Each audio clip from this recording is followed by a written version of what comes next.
Hmm. Hmm. So that's where my background came from. These are the Nintendo Switch Joy-Cons, otherwise known as Nintendo's last hope. I don't know if you've heard this or not, but the Wii U didn't sell very well.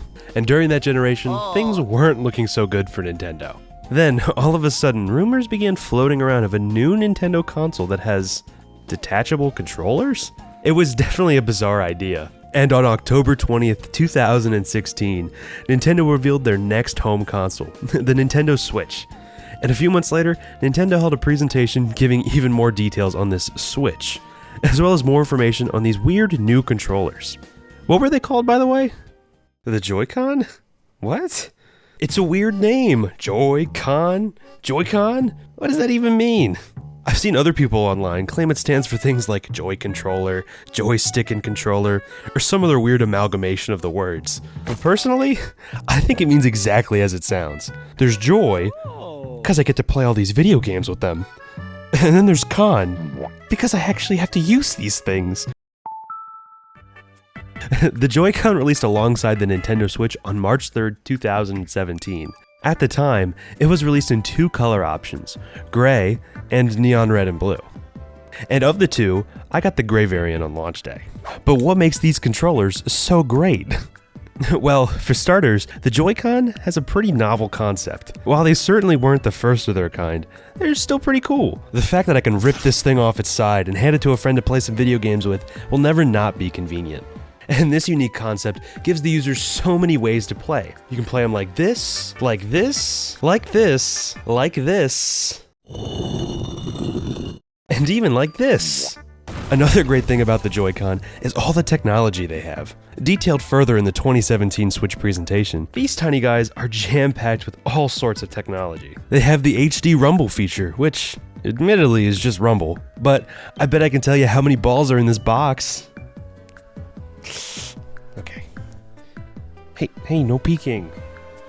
I don't know, but I drew this cat. His name's Jeffrey. The right Joy-Con specifically has an IR sensor built in, which wasn't really ever used, but I did get to play the piano with it one time. Of course. Who can forget about all of the fun colors? Over the course of the Switch's life, various colors were released like orange, yellow, green, and even more. There's a bunch of special editions too. I have here the special edition Legend of Zelda Skyward Sword Joy-Con. And take a look at these! But out of all of these options, for my second set of Joy-Con, I went with the pastel purple and green. And do you know why I had to get a second set of Joy-Con?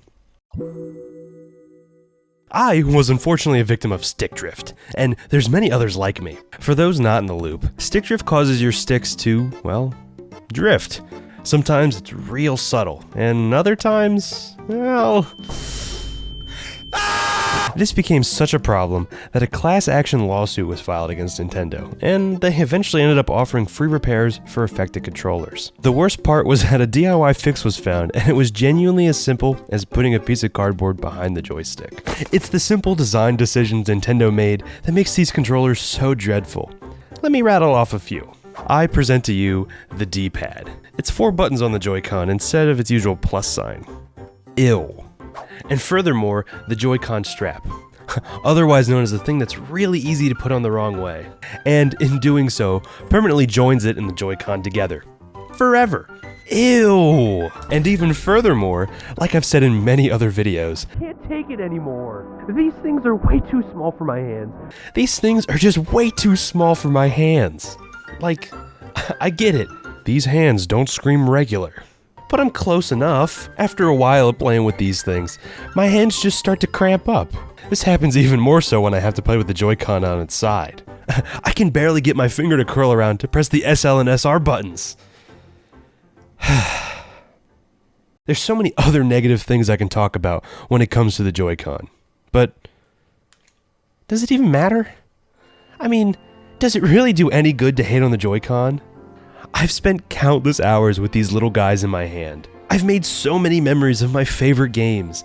Late nights with my friends playing Mario Party, that first feeling of playing Breath of the Wild on the go, and even bowling on Nintendo Switch Sports for hours on end. The Joy-Con have given me so many reasons to not hate them. Maybe the Joy-Con aren't so bad after all. I bought a Pro controller,